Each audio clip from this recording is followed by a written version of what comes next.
Now listen, my son, do not turn aside from what I say. Keep to a path far from her. Do not go near the door of her house, lest you lose your honor to others and your dignity to the one who is cruel.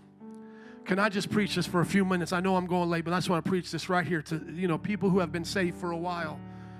You will lose your honor when you try to backslide. I have watched so many men of God go strong, go hard for years. Like I've told you before, one of my friends, 20 plus years in the ministry, started doing drugs and all of those things. Another one of my friends had 6 kids just like me, cheated on his wife with an intern and got her pregnant.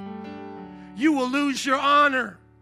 And the Bible talks about this when it talks about Babylon, that this is not bad. See, the shameful things will be exalted. Oh, it's okay, Pastor, if you did that. You were never meant to be monogamous anyway. That's what they're telling people now.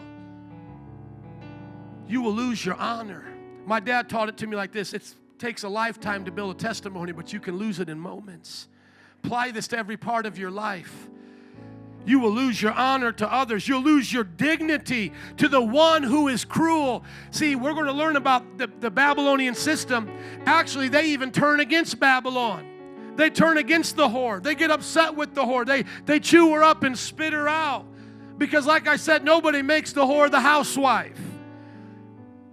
And so we're looking at the church like, oh, if I just love them more, they'll accept me. If we just do this more, we'll win more to the Lord. Listen to me. I have nothing wrong with emphasizing the grace of God, the love of God. Trust me, I did a whole 50, I believe, or 60-week sermon series on Ephesians that had nothing to do with the bowls of wrath. I went through so much grace. Come on, I went through so much mercy. I went through so much. How many were around during that time? It was either 50 weeks, 60 weeks of nothing but the book of Ephesians. But here's my problem with that.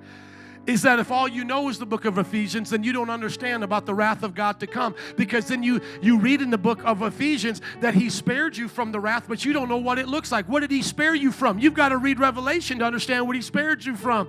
And so I have people telling me, oh, don't tell them Revelation, just tell them Ephesians.